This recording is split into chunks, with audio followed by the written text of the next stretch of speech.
Prime Minister Narendra Modi on Thursday urged all democratic nations to work together to ensure that cryptocurrency does not end up in the wrong hands. In a virtual address at the Sydney Dialogue, he said the digital age is changing everything. He said in a virtual address at the Sydney Dialogue, take cryptocurrency or Bitcoin for example, it is important that all democratic nations work together on this and ensure it does not end up in the wrong hands, which can spoil our youth, he said. These are his first public comments on the subject. Jammu and Kashmir Lieutenant Governor Manoj Sinha on Thursday ordered a magisterial inquiry into the Hyderpora encounter. On Monday night, Jammu and Kashmir police claimed that two militants, along with an overground worker and the owner of the commercial building where the encounter took place, were killed in a gunfight.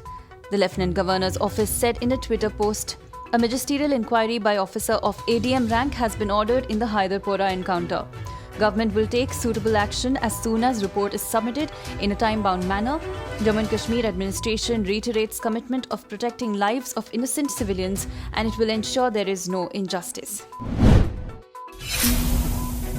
The Supreme Court on Thursday set aside the Bombay High Court order that held that skin-to-skin contact was necessary for the offence of sexual assault under the Protection of Children from Sexual Offences Act 2012. A bench headed by Justice U. Lalit observed that sexual intent is important in such cases and that it can't be taken away from the purview of the Act. The purpose of the law cannot be to allow the offender to escape the meshes of the law, the Apex Court said. Union Defence Minister Rajnath Singh arrived in Leh on Thursday to inaugurate a newly revamped war memorial in Ladakh's Rezangla.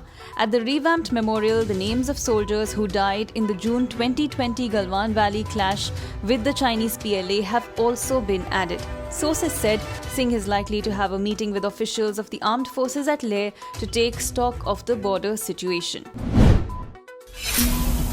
Joining hands to tackle new challenges affecting strategic stability at regional and global levels, Prime Minister Narendra Modi will host Russian President Vladimir Putin for a one-to-one bilateral meeting followed by dinner at his Lok Kalyan Marg residence on December the 6th.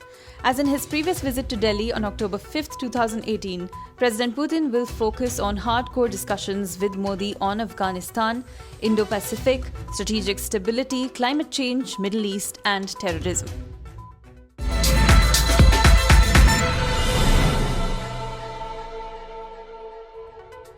Subscribe to One India channel and never miss an update.